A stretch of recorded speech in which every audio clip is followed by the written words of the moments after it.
I don't think Immortals is going to make the same mistake they did last playoffs. No one was saying that GSM would win this, let alone in a clean sweep over Immortals, who were 17-1. What a shocking result. We've learned our mistakes from last time. This time, I really want to win semifinals. Immortals, when they win, usually get advantages everywhere. When they start to get a disadvantage, they can get blown open pretty easily. We have never lost against C9, basically, in the regular season. Immortals 2-0 versus Cloud9. We have improved a lot, so I do think we have a pretty good shot at beating them. That's 20 for Jensen. This match is going to be what takes us to Worlds. This time, we have to win.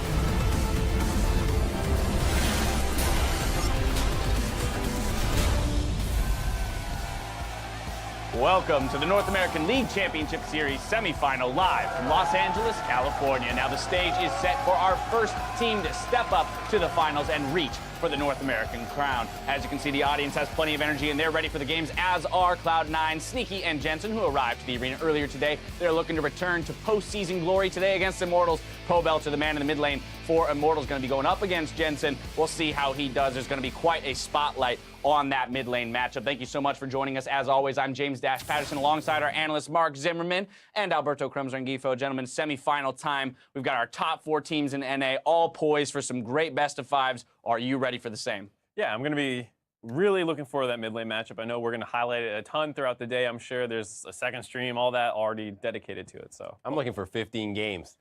We had the finals in LCK, semifinals in EU, top it off with 5 games here. That'd make my day. Yeah, for those of you who hadn't seen, there were 5 games over in Europe. We're hoping for the same here in North America. First off, though, let's load up that playoff bracket. C9, CLG, they advanced to the semis with victories over Envy and Team Liquid. Of course, now turning our attention to what's at stake, though, in this larger scheme of the season. Remember that the North American Finals champion auto-qualifies for Worlds and is awarded the first seed. Now, the second seed NA team will be the team who has accumulated the highest number of championship points between spring and summer of 2016. Now, the third seed comes from the regional qualifier. The 4 playoff teams that are not the first and second seed will compete in a gauntlet for that third slot, which brings us to today's semifinal showdown, which is between Cloud9 and Immortals, the first of 2.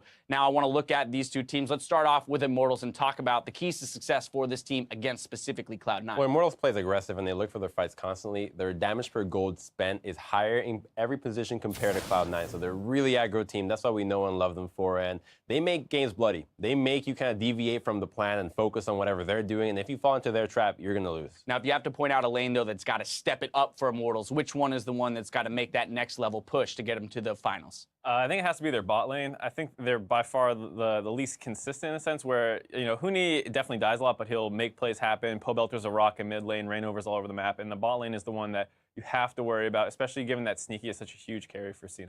Very much so. All right, well, then on the other side of things, it's understandable, of course, to look at Immortals and call them a clear favorite, but Cloud9, they've been showing some fire lately, so let's assess them as a team and their late season surge almost. Well, what was interesting was the fact that they seemed to be struggling a little bit in the middle. They had that loss to Team Liquid where people were starting to wonder about them, and then they finished out the season extremely strong and had a great series versus Envy where they lost the first game but seemed to really have control over how they knew what was going to be the important picks and sticking with them.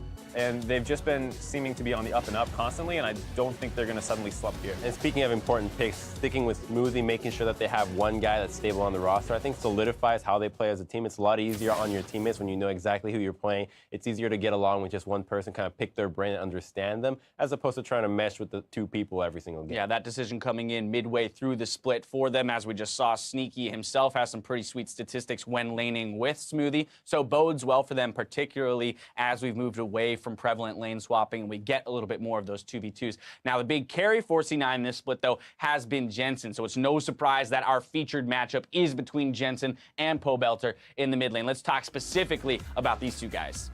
I think the biggest thing that we were talking about a little before was that Pobelter actually is the most efficient mid laner basically in the league, where he has the most damage per gold spent, meaning that he is going to put out the most damage almost regardless of gold income in a sense. So that's an extremely impressive stat, because ultimately the most important thing is damage. Not only is he the highest in the league, but when we put a microscope on just the mid laners, Pobelter sits in that #1 slot for mid laners in terms of damage dealt for gold spent, whereas Jensen actually sits in 9th.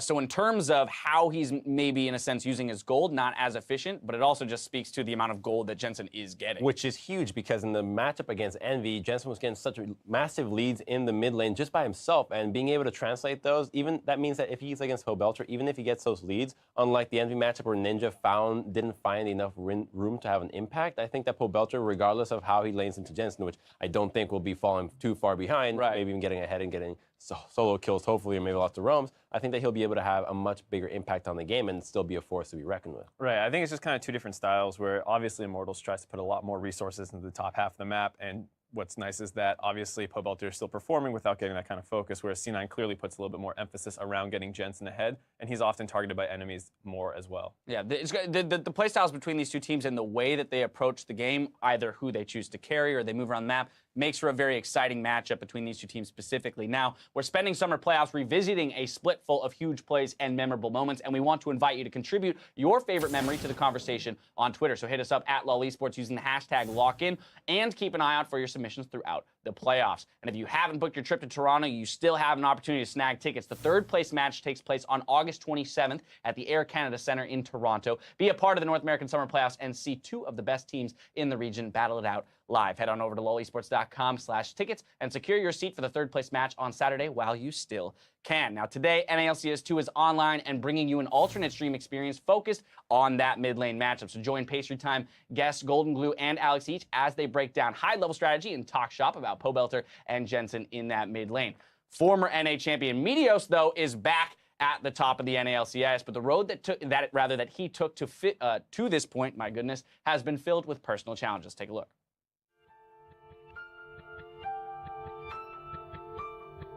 I'd say for the beginning of my career, I was always doing really well, and it made it so it's really easy to be confident. I didn't exactly realize the things I was doing wrong back then. You know, like, it seemed right because, you know, I'm doing this thing where we're winning all of our games. Well, Meteor's great. Vault bringing them high as well. Real flash forward for the pulse, and that's going to be yet another kill. Meteor's everywhere today. In the C9, there was always some issues within the team, even when we were winning. But we were just so much better than everyone else that the issues never really came to light. But when we start doing bad, and then there's a lot of disagreements on the team, and then Jensen came in, and me and him didn't really see eye to eye either. Meteos is a guy who really wants to win, so if things aren't going very well, he'll often get frustrated, and I think he just realized we weren't getting anywhere. It felt like I was kind of thrown into a position where I was supposed to lead the team, but we didn't really work well as a team. Someone suggested that we just try a game with like High, and then Meteos was watching it on that, and he saw how the team was playing with High, and he realized that stepping down would be the best thing for the team. I kind of just wanted to take a step back and be like, I want to see someone else try jungling for this team and see if it's possible, or see if it's something I need to work on. He took one for the team, stepping down, letting us go forth with High. I'd say when I left the roster, I wasn't really feeling great. It took a big toll on my confidence. When I was taking a break, it gave me an opportunity to stream a lot. I got to connect with fans when I wasn't able to before. And then I just sort of tried to focus on my play as well as just myself as a person, you know, try to be a more agreeable person, try to just treat people around me better. I think after playoffs of Spring Split, someone from C9 came to me and they're like, hey, do you want to try playing some scrims with the team? Came in, tried playing some games, and it went pretty well. And then we just decided to have me play. Meteos going to be back in the jungle for Cloud9 today, our first NALCS MVP. I think that Reaper had a big part in helping me and Jensen get along better. We had a lot of time where we were playing with other people, obviously, so some of the issues that we were just really disagreeing on, just got to see other perspectives of things. Me and him both weren't the best teammates, I guess. I remember there's this quote Reaper said to us that kind of resonated with me. It was, everyone's right in their own mind. You know, like no one's gonna knowingly do the wrong thing. Say like someone gets ganked, and then I'm gonna be like, why are you feeding their jungler? And then they'll be like, well, I wasn't trying to, you know, it just happened. Did I need to go up there and help him? Should he have warded? Even if two people don't agree, there's other perspectives, like other ways you can look at the problem to get on the same page. I could also just go on mid right here. Okay. I can walk up towards mid. He's done. Nice catch. Now I've definitely seen that the way I've thought about the game, the way I've played does have flaws, and it's stuff that I've been working to improve on. I'm not the best player, not the best jungler, so I can learn from those who are better than me. I think that if I just put a lot of effort into it, I can keep getting better. Welcome everyone to the Battle Arena. It is time for the semifinals. I am David Freak Turley, and I'm joined here by two wonderful gentlemen, Aiden Zyrene Moon and Isaac Azale Cummings Bentley. You guys excited for a wonderful best of 5 here? Absolutely. I'm incredibly excited for this one. I've been waiting all week for the semifinals to start, and finally they're here. Yeah, me as well. I think especially with how C9 played last weekend, I'm hoping for a close series. I'm hoping for a close one as well. Let's go for the 15 games as Crumbs wanted for. We are ready for Champion Select. So let's review the starting rosters for these two teams. Up first on the blue side is Immortals. Their top laner, Huni, jungler, all team, Rainover, Pobelter in the mid lane, Wild Turtle 80 carry, Adrian on support, and Coach Dylan behind them. And their opponent today is Cloud9. In the top lane, it's Impact. In the jungle is Meteos. Mid lane, Jensen, and the bot lane duo will be Sneaky and Smoothie with Coach Reaper here. And Reaper is one of the new guys on the roster here, actually, making his mark. I saw him, with Edward Gaming last year at Worlds, came over now to Cloud9, and I think C9 has, no pun intended, sneakily been one of the better teams in North America. They've been under the radar for, weirdly, because it was like, okay, they were kind of mediocre, like they barely made Worlds, this kind of roster comes together, and they've actually been a really solid team with this new look. Yeah, I think they kind of got bogged down in a couple of things of perception at the beginning of the split. Which supporter they're going to use? It's Cloud9 without High. How is their shot calling? But Reaper has actually made a great kind of team out of this team and made them third place so far. And I actually attribute a lot to him, as well as Jensen and Meteos have both been very outspoken of how much he's helped them. Yeah, exactly. The players are complimenting this guy left and right. But as we do get into the picks and bans, Echo and Tom Kench taken quickly off the board here. And TK has been kind of that C9 special. They've been using it a lot in scrims. It was highly prioritized last week, and so it's taken away here. Yeah, I'm actually a little bit surprised at that, because there are some other things on the table that you would expect to have banned away, like the Shen against Impact. Right, unless you've got a counter pick ready for it. Yeah, such as Rumble, right? One of the things that Huni really likes to play, and it's one of the most banned champions against Immortals on that Rumble. Huni likes to play aggressive stuff. He's not going to be afraid of any of these 1v1 matchups. Yeah, but that's the thing, is Cloud9 have one ban left. Soraka has been Adrian's go-to champion. Rumble and Soraka are the two most banned champions against Immortals, and now it looks like at least one of them is going to be left up here, and we'll see what ends up happening. A lot of respect being given to Adrian so far. Both Tom Kench and Bard banned away here, for Smoothie. And it definitely speaks to just how well this guy has been doing in the bot lane. He's been getting a lot of credit across the league from different pros, and it's something that throughout the course of the season, they've been improving more and more and more together as a bot lane. And I think that one of Cloud9's biggest strengths is when they're playing pick compositions. They have very low combined kills per minute in their games, and that's because they like to pick people off, and Smoothie's Bard is a big part of that. Thresh is his backup champion for those types of plays. Interesting to see Gragas actually taken off the table here by C9. I always kind of pegged Rainover as more of that Rek'Sai first pick guy. Yeah. And, it's something where I would have thought they would be happy to let that go through the draft, but it could be something that's a nod towards scrims. And Talia coming through is a bit of a surprise, as this is one of the most banned champions, period, lately. Right, Vladimir, the only really mid laner, even more contested than this Talia here off the table right away. Immortals understands the pinch, and you're right about the Gragas ban being a little unusual against Rainover, but with Talia on the table, kind of trading that for what we assume to be a Rek'Sai, and then maybe a Sivir underneath. Exactly. I think that we expect the Rek'Sai to come out here for Meteos because they're pinching that jungle pool. Would be interested to see how highly prioritized Cassiopeia will be today also, because that has been a big one for Jensen, and it's something that Pobelter doesn't really play. Yeah. The kind of overlap in their champion pool has been more about the Victor. Yeah, exactly. Pobelter, most played Victor. Jensen, most played Victor as well, but Pobelter, heavily his champion that he's gone to. Gangplank as well can be a flex pick. It's much more commonly in the top lane. And if it is going to be top lane, Gnar matches up pretty well with that. We actually just saw that in the EU finals, or semifinals rather, that just happened. It can be a pretty scary matchup. Wow. Yeah, Rondo honestly, locked in very quickly here. this champ select definitely not going the way we expected coming in. What you expect out of these teams, the way that these guys play the game. You expect something more agile for Huni, and you certainly don't expect really tanks for Adrian. He's played roughly one melee support the entire split. Either way, it's an unusual Trundle pick for Immortal. Exactly. So that means that you're either going with the Trundle support, so it's the Trundle Jhin bottom lane for the roots and getting some pick and having some disengage potential. But also, if this were a top lane, I really don't like it in the top lane against Gangplank. He's not really up against somebody he's going to shred. Right. It's kind of a weaker champion in that matchup, and you just allow Gangplank to kind of scale.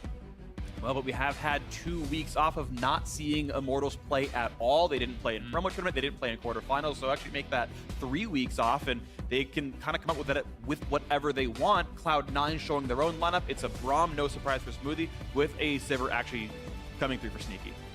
And Huni has been a guy classically who has his own way of thinking about the game. Whether it's kind of the Lucian top, which obviously didn't work out, but he's a lot of stuff that he comes in with, playing a full AP Echo when people aren't playing that. He has different ways to play the game, and it's going to be the Rumble. Exactly. Rumble was the most banned champion against Immortals during the regular split, with 40% of their games having it banned against them. Overwhelming amount of bans towards Huni. I will say, this is a very AP-heavy lineup, though, for Immortals, and if you fall behind versus these tankier compositions, people with the front line of Braum and Rek'Sai, Turtle is going to have trouble punching through those on Jhin. I do feel, though, that it's not going to get that tanky that quickly, and the Jhin will build the armor penetration, so you have to build at least some armor, or you risk him being able to do true damage to some of your squishy members like Gangplank. Certainly, the first 20 minutes here for Immortals is going to be a lot of damage that cannot be easily withstood here, so certainly a test for C9 to withstand the early to mid game. Oh, and a LeBlanc is the final lock-in as well for Cloud9, so the lineup is here, and it is highly agile and highly damaging. The last time Jensen played LeBlanc, he got 20 kills. Set a record. It was the NA LCS record, and this is something where he can look to pick on Talia here. Jensen has been the most dominant laner in the NA LCS. Both these guys have been focused on by junglers extremely heavily, and I think this game is going to be no changes there at all, because if LeBlanc gets too far ahead, we know how much of a monster Jensen can be on it. Exactly. You were talking about how they pulled the enemy jungle attention. These are mid laner number 1 and 2 in terms of how much they get camped by the enemy jungler. They pull so much attention, and that's the thing. If Belter actually gets away with it, Talia has this roam potential, and that's what Jensen's going to try to keep up with, which is most likely a teleport. Immortals has very traditionally been that solo lane focused for jungle, going top lane, going mid lane, and Meteos had, during the regular season, been more of a farm-heavy jungler, but in the playoffs last week, he really changed it up. He was ganking extremely heavily, focusing a lot more on all lanes than he did in the regular season. And especially on mid. Yeah, I think so. Everybody is talking about how 615 has really shifted a little bit of where your jungle pays attention. More ganks early, able to get them off, and people are just playing to their solo laners now, and Immortals said they'd love this patch, but definitely champion select for them is under a magnifying glass right now because of what happened last semifinals. Last semifinal, I got 3-0 by a TSM, including a Lucian top game. So we are ready to go into game 1 of our semifinal match. Fire up the Twitter sphere and vote for your favorite team. Hashtag IMTWin, hashtag C9. You've got blue and green lights in the crowd. The teams are ready to go. The players are ready to watch it. And here we go, game 1 of the semifinals. Cloth 5, or well, Cloth 4 now. Start for Huni here in the top lane. Very defensive and giving some respect over to Impact in that 1v1. Immortals is moving out here as a squad, and we have C9 just setting up that line of scrimmage. I definitely want to see what these teams look like. Again, Immortals, haven't seen them pretty much all month here. 615 changing the way you play League of Legends a little bit, and here we go. And Immortals, most of them on this bottom side of the map here, they may be going for some type of invade in the near future. They see 2 on the bot side, and that's going to tell them to come on down here. If they can get a catch. No CC for Huni. Adrian actually is okay to learn Pillar, but goes Chomp to kill off the ward, so bonus XP and gold to the squad, and they're just going to ward to see what the jungle start looks like. C9 unable to kill the Trinket themselves, so a vision deficit for the red side, but they're able to reveal a late Gromp take if it does happen. I've really liked some of the clever adaptations teams are throwing in on these level 1s. A lot of teams are planning out their level 1s, looking to get little advantages like this. Even if it's just vision and a ward kill, it can make the other team a little bit nervous. Kind of gives you a bit of doubt of where they are, what are they doing, are they trying to do something cheesy? Yeah, and right here, Immortals know what happened. Because they gave up their top side of the jungle, it's probably warded here, so Rainover and Huni don't actually walk up to the camp just yet to give away the information. Right, they're essentially metagaming the likely ward position spot, sighting outside of it, coming in only at the last possible second, and okay, yes, they get revealed, but they gave as little information away as possible without actually slowing up their jungle clear. So standard stuff here, top laner leashing for the respective junglers on both sides. Krugs and Gromp start for Reignover and Meteos. Meanwhile, both duo lanes take their own respective jungle camps, walk in a lane, and assuming all went well, they won't miss any experience. And it's two duo lanes that are actually quite good at taking those jungle camps. Both Rom and Trundle very strong at supporting with that. And both are actually looking to take a little bit of. I like that. There, level 2 at the start of the wave. Yeah. Ooh, good damage into Sneaky. Great spell shield gets out of the Deadly Flourish, but still a nice trade all said and done. Attacks back and forth. Adrian one hit from his stun, won't come through. And honestly, the blind pick Trundle does not get punished really at all. I kind of like the research that Immortals did, knowing that Smoothie plays Karma, Bard, and tanks. And so you put Trundle in, you know it's going to be a melee laner at that point, and that's what happened. Yeah, you get to take Grasp in those matchups, too. That's a big thing in these melee matchups, is whoever takes Grasp actually has a decent advantage over the other one. You just fight better. It's a little deceptive, too, because you don't always expect a support to have that burst. Right. And it's a decent amount of healing, too. Yeah, auto-attack Chomp with a Grasp on top of it, definitely going to be painful. Smoothie takes up the Deadly Flourish. Still battling back and forth in this bot lane. And I want to talk about these two team styles, because Immortals are, in all of the playoffs around the world globally, they are the bloodiest team in combined kills per minute.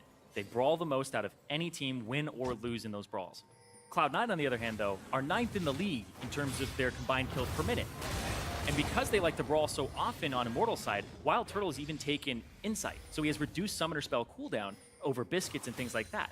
So he's actually going for more brawling style with his Jhin too, and just being able to reposition, not get caught. That is interesting, you're right. Yeah, not the standard 5-minute flash cooldown. We don't typically see 18-0-12 as mastery choices, but that is what Wild Turtle's got. And yeah, he's going to be hoping to be part of these fights more often. We'll see how that plays out for them. But as you mentioned, yeah, a difference in styles, fast versus slow. And Reignover now looking for some counter jungling, getting to the top side, wanting to turn around this top lane matchup. And Huni's already shoved this up because they think Meteos is on this side, and if he decides to brawl...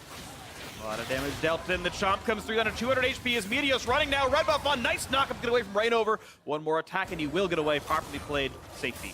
Really calm play there by Meteos to not blow his flash. He knew that all of Reignover's spells were on cooldown, and he would be okay to walk out of there. But Impact has to be a bit careful now, knowing the attention is going to be topside.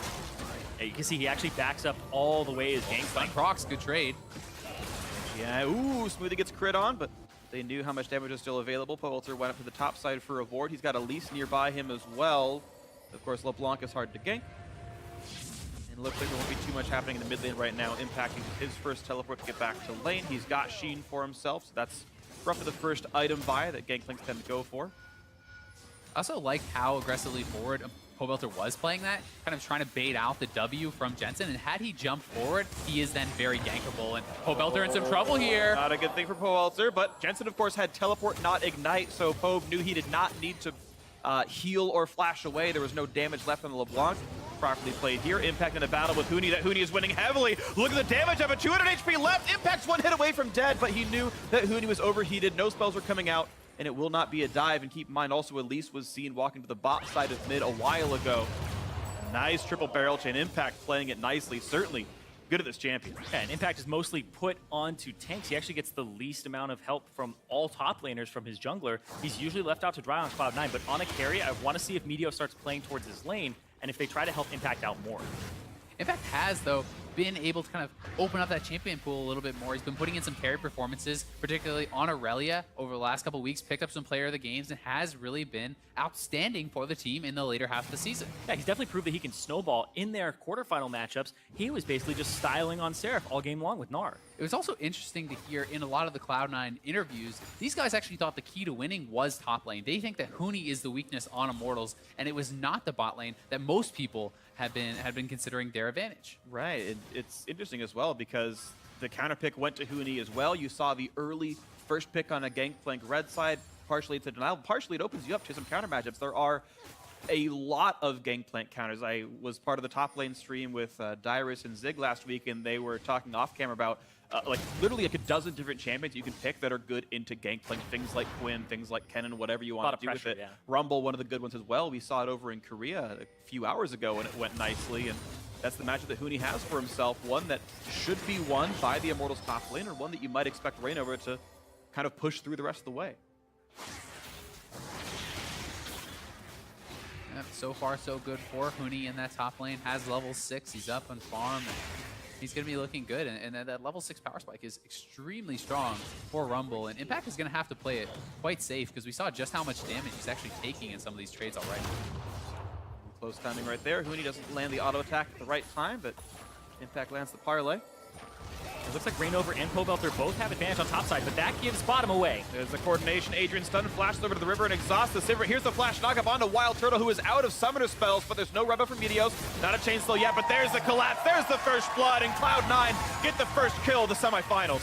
Maybe they said the weakness was top from Cloud9 side, but hey, go bottom. Apparently they set sneaky up here.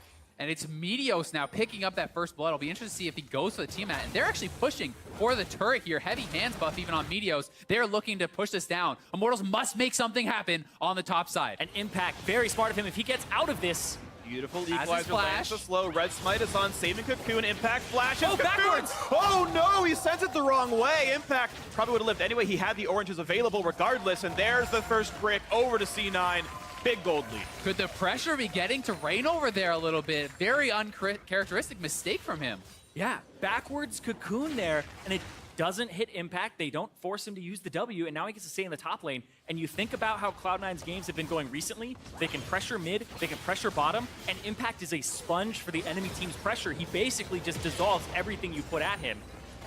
He's been very good at dissolving that pressure. Of course, that top lane, though, the turret about to do the same thing. It's running out of health rapidly. Yeah, they're bringing Braum, too. So Smoothie if they can get him in time. Yeah, we'll be close here. I think Impact's going to have to just back off and give it up. The rotation too slow. Smoothie sees that. He will back off here, too. But still, heavy advantages on the bot side of the map as with those kills, it's going to put Sneaky quite a bit ahead. Extra kill and the 400 bonus blood for the turret going down first is C9's credit for being first on the play, and that's one of the things that definitely happened in 6-15 is being first just means more. Turrets can't run away. You can dodge first blood for a while. You can make sure you don't get ganked. You can ward, but if you make the offensive play and knock something down, the map is sort of irreversibly in your favor now in this case. Nice by C9 to have that play come in first. It certainly is, but you still do have to keep Impact relevant. He's not on a Shen. He's not on a Maokai or a Trundle that's just going to have this high baseline of effectiveness. You need the farm on Gangplank to actually have an impact in these team fights, and they may come right back at Impact as top lane is pushing away from him, and he is going to be in a pretty dangerous spot. Exactly. No flash here. Huni has the ultimate. If it's a good equalizer here, Huni could pick up a kill, but we'll see. Okay, barrel is down, but Impact running out of health rapidly. Huni last hits the barrel. Ulti across, a bit of damage back and forth. Talia roaming up to make sure it's all good, and there's the kill picked off. Yeah, he's gonna survive the encounter. Huni gets out, staying alive. First assist on the board for him.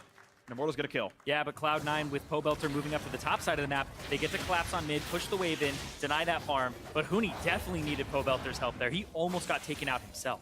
Yeah, it was a deceptively close fight. He was almost had the last Q, which would have actually gotten the counter kill there. Yes, he would have gone down, but still, Impact holding on tight here, trying to do his very best, even while just being kind of ignored by his team.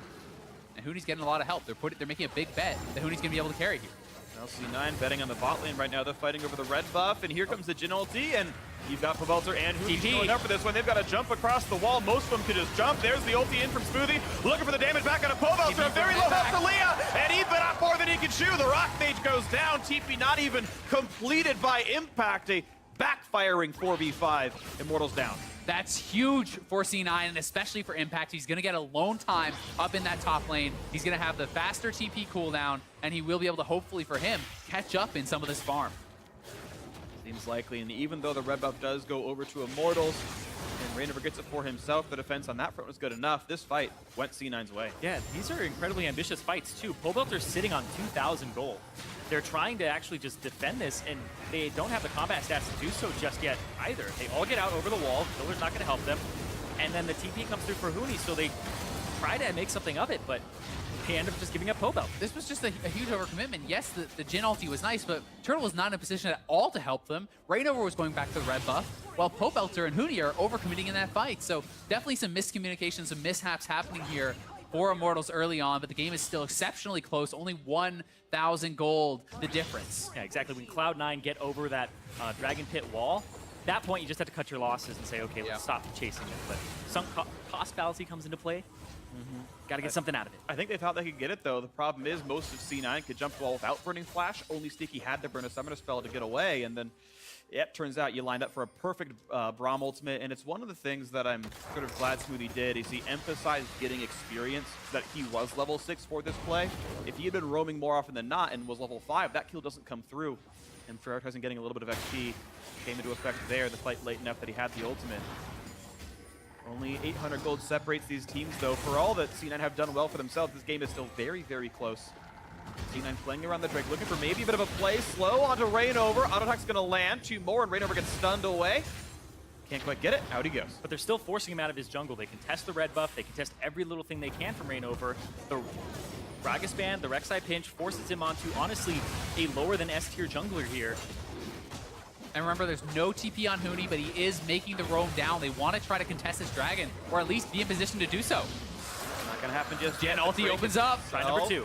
Media's going to run out of health. Smoothie tanks 1, puts the shield up for the other, gets cocooned up. They wait for it to break off, and he's going to get blasted! There's the kill for Wild Turtle. Nicely played by Immortals, getting a kill for the backside of that Drake kill. Still worth it for Cloud9. They take the dragon. They will gladly give up their support's life in that trade, and the question is now, can Immortals get something else off of it? Yeah, they get to siege mid because the top lane is shoved in. Impact has to pick that up, and he's really their wave player that's left alongside Sneaky. Impact does have his ultimate if he needs to help out from that top lane, but they're pushing bot side here as well. Here's the wave. All 7 minions are there. Gangplank ultimate not used. I'm surprised they didn't, though, because this turret's going to be going down because of that. Equalizer zones him off. A late GP ulti, but it's actually enough to bait the team in. And, of course, keep in mind, Rumble holds down the flash knockup. Braum's in. They're going to catch one. Pelbelter's dropped again. 2 deaths already for him. And C9, actually, it was all a ruse. Get themselves that kill. And Immortals don't even get the bottom turret or the mid turret. Sneaky and Smoothie said they aren't going to get that bottom turret, and they came back to mid and actually just decided to make a play there. Meteos as well. And GP pushing in the top lane. They're successful in defending on all sides, and the CS closing a little bit, but Huni's still with a significant advantage in that top side, thanks in part to a lot of help from his teammates. Interesting to see as well for Meteos. He loves these more defensive builds. He's one of the only people going full tank these days still. Here we go, the replay coming across, and you can see the equalizer there, and yes, he's running out of health, but they delayed the Gangplank ult until Meteos was available, and the chain into the flash knockup. Yeah, and you can see the bottom lane is backing right now when they could actually get damage onto this turret. They just want to back and get back onto the map, but they've missed some opportunities there, and they didn't capitalize on Cloud9 committing more people to the mid lane. Well, the situation we're in now is one where Cloud9 could feel pretty good. The Cloud Drake able to help them make the rotations, and that's going to be a quick pink ward killed off by Jensen.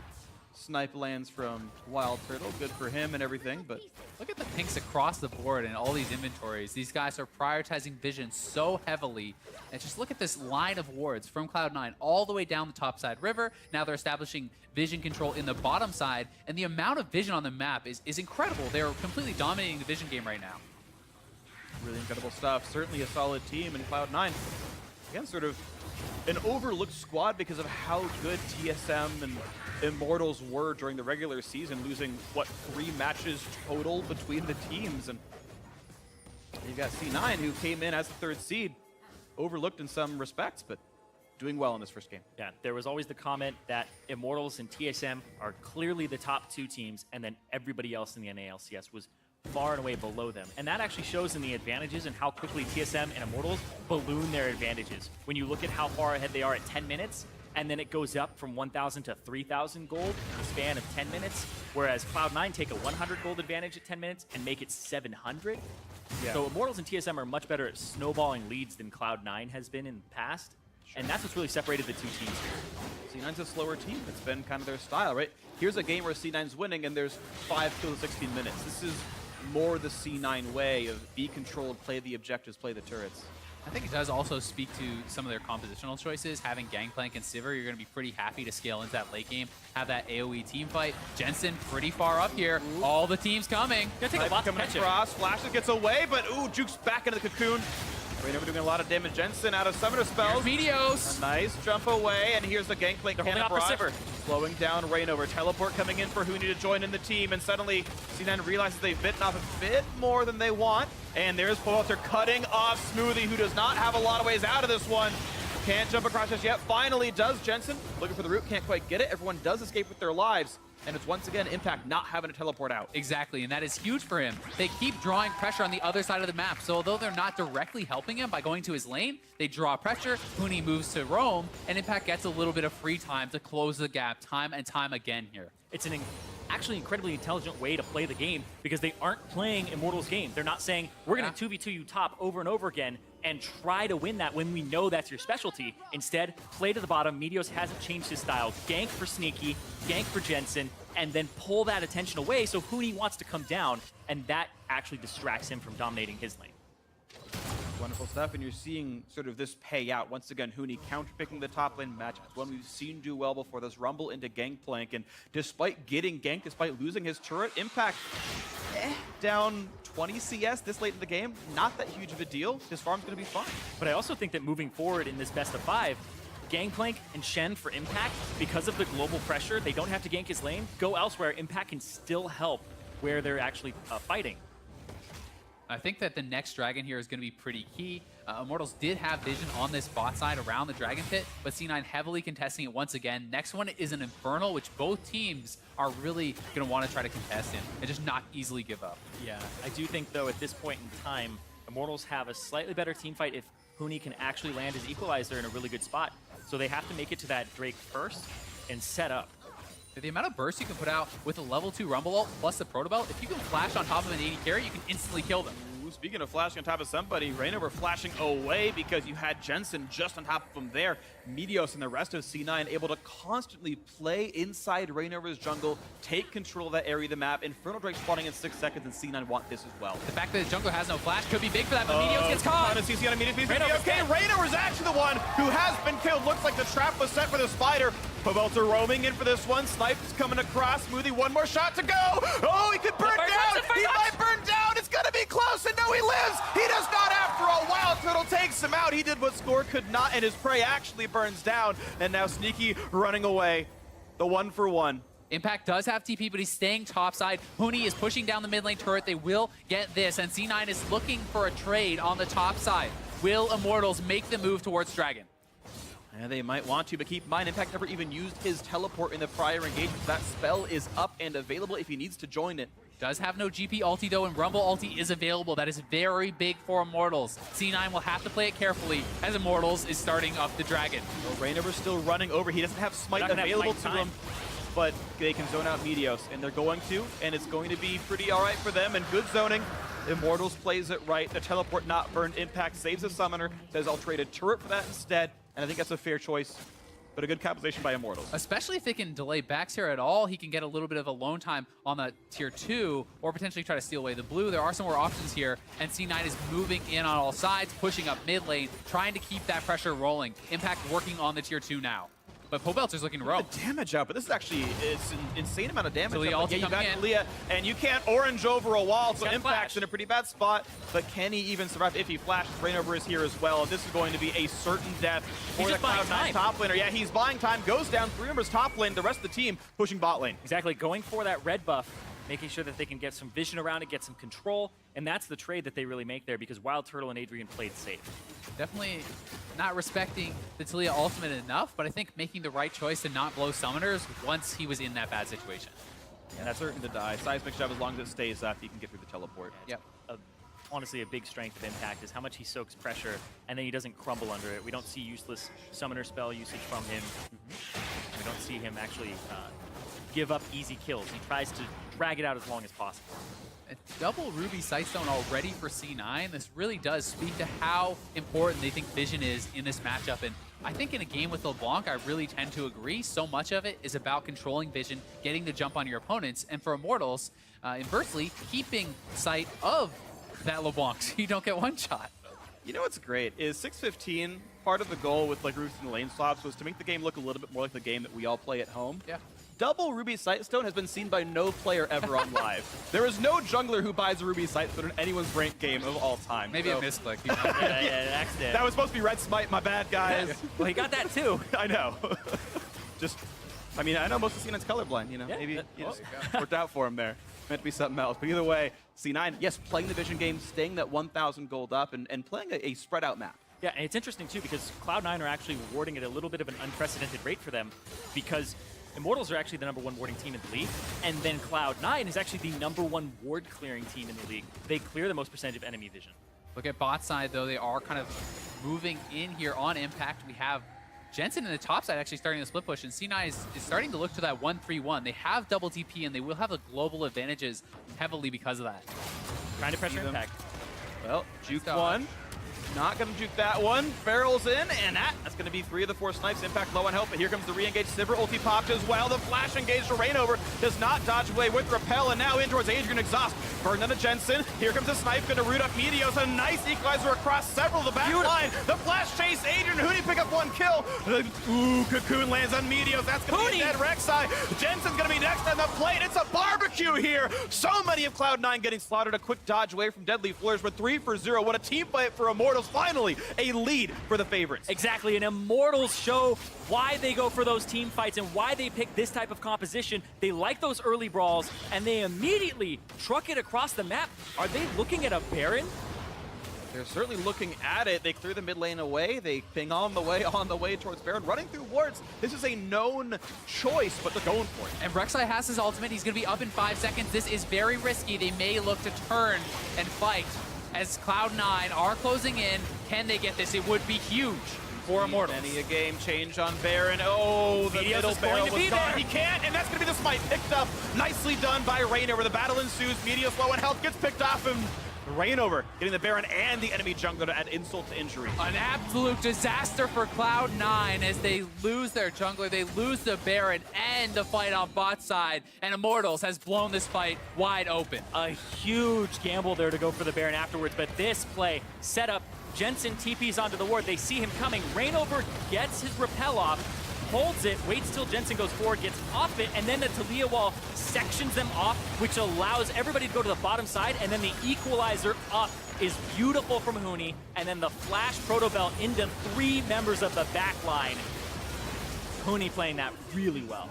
And once again, Immortals on the prowl here. They are looking for Jensen in the bot lane. Okay, there we go. Jensen's down. He went down to the bottom side, got burned down. Wild Turtle picked him off. Yeah, the dive worked out very well. It made sure he couldn't go to the backward side. And with Baron buff on, everyone on the team actually, it's going to be bot lane outer turret going down. And Immortals now with a kill lead and their first turret lead of the game as Huni just clears mid. Yeah, the game was even right before that fight happened. Then afterwards, with those 3 kills down, 1,000 gold lead for Immortals, do the Baron. Now we're looking at 4,000 gold up in the span of, honestly, 2 minutes. It's crazy how they just seem to be able to flip a switch like that, but Huni pretty far forward here, has no flash. He's going to be dying for this one. Can he trade back on a Smoothie? That answer is likely to be no, and they will slink away, but that is 4 people who are part of that fight. Even the Gangplank ulted for it to happen, and 1 kill turns into bot lane tier 2, still a better objective for Immortals. As now mid lane under fire, C9 trying to make the best of this rough situation here, and they will likely knock this down, bringing the game a little bit closer. Properly played by Smoothie, tanks as many shots as he needs to. Oh wow, backdoor bonus triggering on in time. That turret will not quite fall. The strong breeze will get it later, but right now C9 cannot huff and puff. And they immediately start shoving down the mid lane. It's still only 4 members though. They don't have Huni. His TP is not up either. Oh, Smoothie. He's dead. He's gone. There's Cocoon. There's everything. Rainover, another kill. 3, 1, and 4 for him. Plenty of ability power with the Riley's Crystal Scepter, and that's going to be another turret. And this is Immortals when they're winning. They play so much faster. Of course, the Baron buff helps, but this team is vicious at trying to take their advantages. Barrel Chain only does a bit of damage. Already up to the inhibitor 25 minutes in. It doesn't even look like we're in the same game. I mean, this is something Cloud9 was dominating it. Just like that, the inhibitor likely going to go down. It's a 7,000 gold lead for Immortals. Ooh, chunk on a Wild Turtle, loses Hex Drinker. Jensen actually loses a lot of health, but the Dust Blade cannot quite kill him off. Inverter's gone. And this is what has really separated our top 2 teams from the rest of the league, is the risk they're willing to take.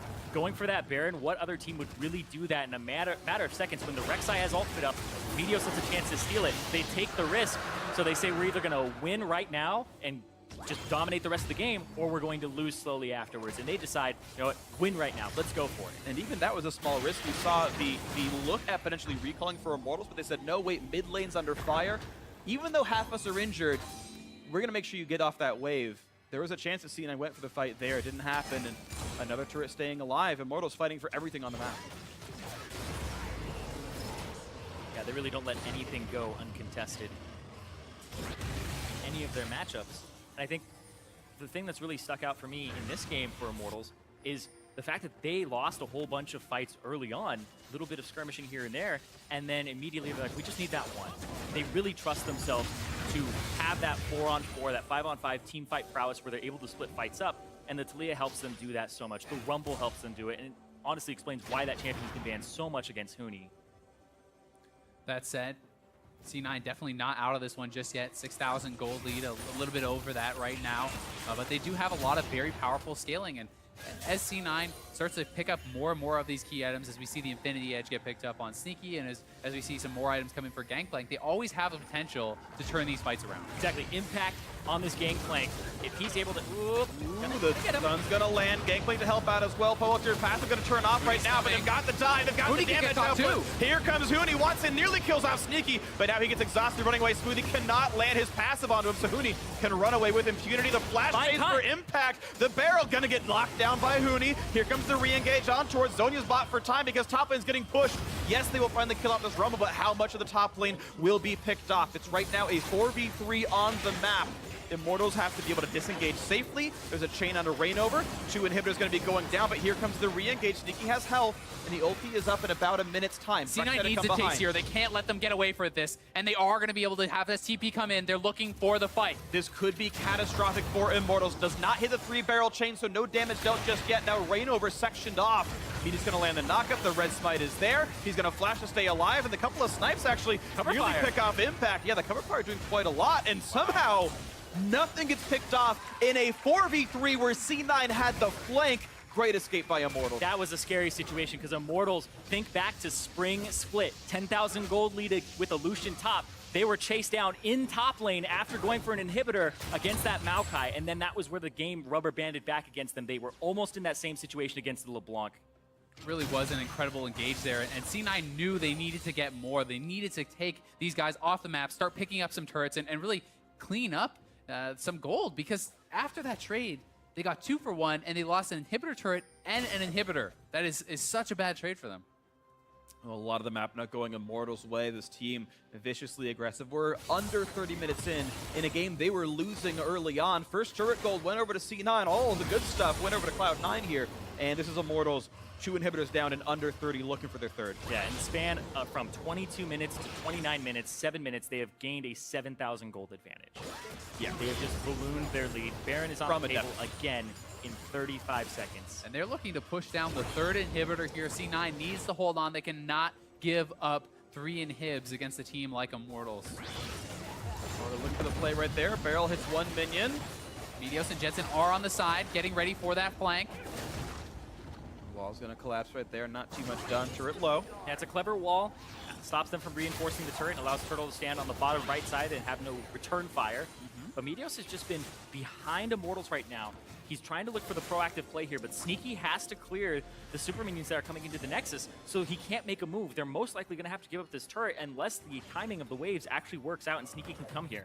I feel like they can't afford to give it up. I think they're going to try to force a fight here. We'll see if it's going to work out as in they go. Jensen rooted. Jensen going to go down to the equalizer. Huni picks him off 1 for 0, but they trade it back on the Taliyah. Mid laner's dead. Sneaky cutting away, but Huni pops Zhonya's. And Smoothie's got to block these shots, but he will die to 1 more snipe. And be careful, Sneaky. Thankfully, Jukes to the right to stay alive for himself, but look at this. It's 4 versus 3, and the health bars are low. Guardian Angel popped. Rainover wants more. They're going to the base. Exactly. This might be game 1 right here. Both Nexus turrets fall. They were already low from minions, and Immortals coming out swinging.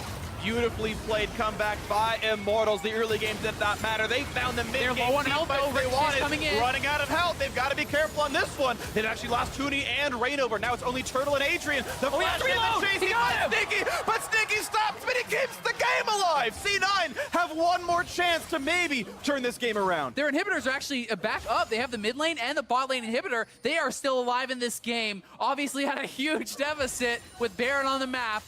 Can C9 stay alive? That was really interesting because what happened there is Wild Turtle, he flashed forward and he shot his last shot, not at Sneaky, but at the person who couldn't return damage to him. And let's watch this. Yeah, watch this fight one more time. Sneaky being largely ignored as so much of the attention is put on Impact, on Meteos here, and Sneaky dueling on the side here against Rainover. Barely winning this fight was the game-saving play. Look at him, he has no help. And then Turtle, He flashes to Meteos. tank. He could have killed Sneaky there. That was the final crit shot. If he had killed Sneaky, Meteos has to go back into the base there and then come out, and that might have been enough time. But still, C9 definitely not out of the woods just yet. Their third inhibitor will be coming up soon, but the Nexus is exposed. One lost fight will cost them game number 1. Baron on the map, Immortals will be looking to pressure. Even just a rotation ends the game. If you get 3 seconds alone in C9's base, the game is over and Immortals wins it. So tight timing here. They're gonna play for the Ocean Drake. Baron is up, C9 getting out of their base to try to fight for something. And here we go, in towards this Ocean Drake. Gonna be picked up pretty cleanly. Immortals knows they have a lot of room to work with. The threat of a teleport that is up for Huni right now, the threat of an out-rotation. You saw C9 run down to contest Baron, but it wasn't Baron that Immortals was going for. We talked earlier about the power of Sivir in this late game. IE now picked up, 3 items complete, building defensively, working on the Hex Drinker, and if Sneaky can get to that Mach and get to the Bloodthirster, these kind of items, he can potentially survive and hard carry some of these fights. There's a lot of squishy members here for Ricochet. Exactly, and Sneaky, he has been funneled a ton of this farm. He's almost 100 up, but he's 2 levels up over Wild Turtle at this point. He's been given so much, and like you said, there's nobody on Immortals that wants to build tank except for Adrian, and that's why you have to watch out for the Gangplank and the Sivir in the mid-late game, because they can decimate your entire team. And you can see LeBlanc, what she can do against no magic just built up by Huni. The tension in this game is palpable. You can see the top lane pushing in for Immortals. They are looking to make something happen. Huni has his TP, and he will come right back. Immortals wants to fight now. Here comes the play for the bot lane inhibitor. The Nexus itself, of course, will be exposed afterwards. Smoothie to tank up the curtain call. Sneaky almost dead already. Ooh, okay, Smoothie gonna survive this one, but look at that burn onto the back line. Impact is already dead, and it's a 5v4. Smoothie just survives inside the fountain, but here comes the shot for the Nexus. 600 damage dealt for auto attack there. The dive back in. Smoothie gonna run down. Meteo's gonna be next up. It's a 5v2. Jensen gonna be attacked. Smoothie, okay, yeah, already dead. And Wild Turtle still stays alive. There's the ace. There's the shutdown. There's the game 1 victory in the semifinals. Immortals take game 1 over Cloud9. There's far too much team fight power there by Immortals as they break down the door, get the ace, and take game number 1. That breaking point was that 22-minute fight. Beautifully played there by the mid-game fighting composition of Immortals. They played to their strengths. They didn't fall completely into the game that Cloud9 was trying to play. And that was a team fight where Impact didn't even show up with his teleport. He threw down the ultimate, but he didn't show up for it. And that's what Cloud9 were trying to do, is get the most out of the plays where they fight on the bottom side and allow Impact to scale his gameplay. But Immortals was having none of it. It's tough as well when you put Jensen on an assassin like LeBlanc, and he really was not able to get going. He was not able to have impact in these fights because Immortals had vision everywhere. They were so careful about the flanks, and you have to make stuff happen on an assassin like this. It is not just a sit back and team fight type champion like Cassiopeia, like Malzahar, Vladimir, these sorts of champions, and it's a risk by picking the assassin. Doesn't pay off here in game 1. Yeah, and honestly, just well-played situations, honestly. Though C9 were faster for a lot of it. Yeah. Immortals, that one team fight, and once they had control, they said, we're going to group up, we're going to fight for everything. Baron. Objectives in their sights every time, and the 5-on-5s worked well for Immortals. So a 1-0 start. Great semifinal so far for Immortals. We'll see if they can do more, but for now, we're going to toss it down to Dash, Mark, and Crumbs for some analysis. Thank you very much, gentlemen. Very right. Immortals picking up the first victory here in our semifinal against Cloud9. That said, Cloud9 had a slight control of the early game, a couple thousand up at most at times, but Immortals with one really clean team fight striking back. Before we get into that and how they necessarily put that together, I want to talk about draft because it was mentioned by the casters. Last split, spring semifinals, Immortals come in, #1 seed, huge expectations for this team, and everything just, falls apart in the draft phase. How do you feel they did this time around, second go around in the playoffs with the draft? It seemed to me to be a pretty smart draft. One of the things they did was they left both Shen and GP through, and I think it was kind of a mind game because we know Impact loves Shen, and we also know he kind of likes GP as well. And you would think like, oh, why are you giving him these good champions? But if he really takes the Shen, you can play GP into it. Huni also plays that, and then Rumble is also good into both of those. So if your plan was to play Rumble, then all along you're basically setting him up into good matchups all around. And he has good matchups into Gnar even. So all around, I think the Rumble pick's really strong, and it's good into Sivir. It's really hard for Sivir to auto a Rumble who's like this fake frontliner who does a ton of damage. So I think all around the Rumble pick was great. And I personally like the Trundle pick because right now the best AP supports that you have are the Bard and the Karma, and both of them are out of the pool. So immediately taking the Trundle in the second rotation, even though it is obvious that it is a Trundle support, you're not going to put Huni on Trundle into Gangplank. Right. Trundle is basically guaranteed to be going into a matchup against Braum, Taric, Alistar, and all those are excellent matchups, and maybe even Thresh, who could give him some trouble. But regardless, it's an overall positive thing to have the Trundle. That way you solidify yourself as having a tank on your team, and you don't have to put Huni on playing the tank. And of course, it was also mentioned by the casters, as we see Immortals on your screen right now, talking about that Game 1 victory and plans for Game 2. The casters mentioned how important it is right now to be picking up mid laners that can affect the side lanes. And we see a TP picked up on LeBlanc on one side, and then of course, Taliyah has her own ability to roam through her ultimate. And with that, we saw Immortals put a lot of focus into the top lane. On top of getting a good matchup for Huni in the Rumble versus GP, we saw Elise going top. We saw Taliyah going top, trying to help that lane out. So I think a trend that's going on with these mid laners is that the actual mid lane matchup doesn't matter that much, because even if you fall behind, what really matters is how much you can help the mid lane. So we saw earlier in the EU, Senkirk's falling behind like 30-something CS in the mid lane. It still didn't matter. Being able to help the sides, helping the team fights is way more important. Right here, Jensen getting so far ahead on his own, but regardless, Pobelter still has pressure because he can push the wave against LeBlanc, finds opportunities to roam on the map, and we never saw Jensen.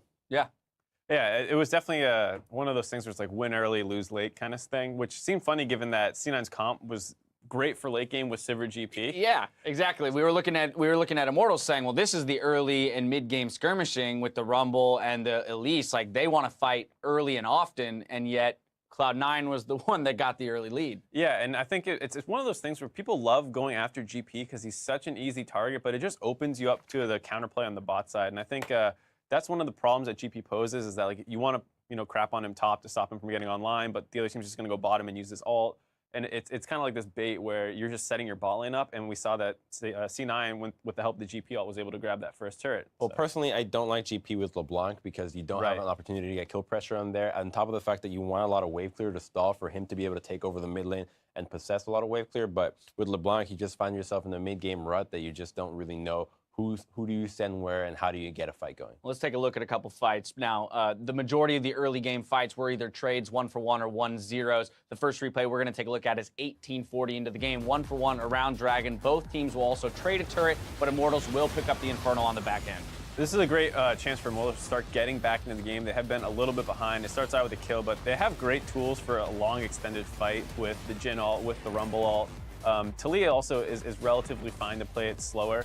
And so that last second burn from Jhin, Masteries was able to pick up a kill there. And then Huni has roamed down basically, so he's already mid lane getting that wave pushing the turret, if you saw it in the minimap. Yeah. So he gets that mid turret, they go back to Dragon, they pick up that as well. And then from there, that's kind of what pushed them back into the game when they had been initially behind a little bit. So one thing I'd like to point out in the early game for Immortals is that they were unbelievably active. Yes. In the first 7 minutes, they invaded Meteos' jungle 5 times, 3 of them with at least 2 people. So they were on him the entire game. At level 2, Pobelter so invades Wraiths, and then I loved that move. I loved that. It's so great, but then what they were able to do is that's how they enabled the third invade with Huni and Reignover to actually go and shove him out of the jungle, and they can figure out the pathing. But even after that, Meteos gets the first blood. I was going to say, if anything, this just speaks to Meteos' ability as a jungler for him. And you get the with first all blood. of that, you're still finding a way to affect the map, so good on him. A slight nod to him, even in the loss. Now, I do want to jump to our only other replay, which comes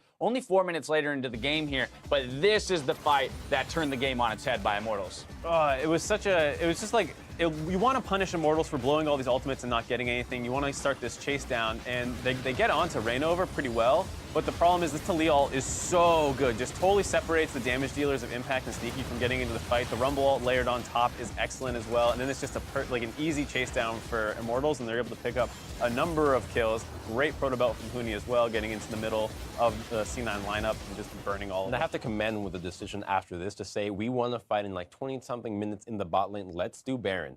The death spawns are like 10 seconds. By the time they got to Baron, pretty much all of C9's already spawned and going to the Baron. Exactly. The fact that they recognize we have the damage, we can do this. Granted, C9 did misplay the Baron a little bit, but the fact that they're able to seize that opportunity and go for such an aggressive call and pull it off, I mean, that takes balls, and I think they're able to do it really well. Definitely takes balls. Also a little bit of I think C9 could have played it a little bit better. We saw that Impact tried to set up barrels over the wall, but he got them like killed in the pit because he wasn't chaining them quickly enough. When he could have just maybe met up with Jensen in the river and they tried to be on the same side. It seemed a little uncoordinated. Well, a healthy eating Cloud9 here, discussing what they'll do for game 2. This is going to be an interesting game for them to bounce back from, only because of the way it went. Having the later game composition, winning early, and then losing out as you get to the late game is definitely a tough loss to stomach. I do have faith with the guys on these rosters who have been in these positions many times over that they'll be able to shrug it off, move into game 2, no problem. But I do want to talk about that game 2. Cloud9 has opted onto the blue side here, so we will be swapping sides in Champions Select. Adjustments that you would like to see made out of this squad. I think the adaptation I want to see out of them is I want to see the Gnar out of Impact. We saw it in the series against Envy, able to dominate laning phase and practically carry on his own. And more importantly, he was able to dodge a lot of pressure by himself. He's able to actually sustain a lot of ganks and still be useful for his team. Whereas if you put him on the gangplank, he doesn't really do a whole lot besides ulting for wave clear. You're going to have to wait for 35, 40 minutes for him to actually impact the map. And I didn't really like him on that in the combination with the LeBlanc aspect. So blue side should help them to have more versatile mid lane picks and stronger top matchups. Okay. LeBlanc is definitely a thing I'd look at. It's obviously a great snowball-y champion, but it's not the easiest to team fight with. And I think you're going to see, it's great against Immortals in theory because there's so much skirmishing and all that, but I think you need a little bit more stability in the mid lane, and there are a number of picks that Jensen can go for. I mean, I'd want to see him on the Talia. I have a feeling that Immortals isn't going to let him have that the way that they got it. I guess then I would probably love to see him fall back to that Syndra. That was such an important pick for them in that Envy series. Lets him control the lane, have as much kill pressure as, say, Pobelter is pushing him in. We'll see what adjustments they decide to make. It is time now to take a quick break, so stick around. The North American LCS semifinal returns shortly.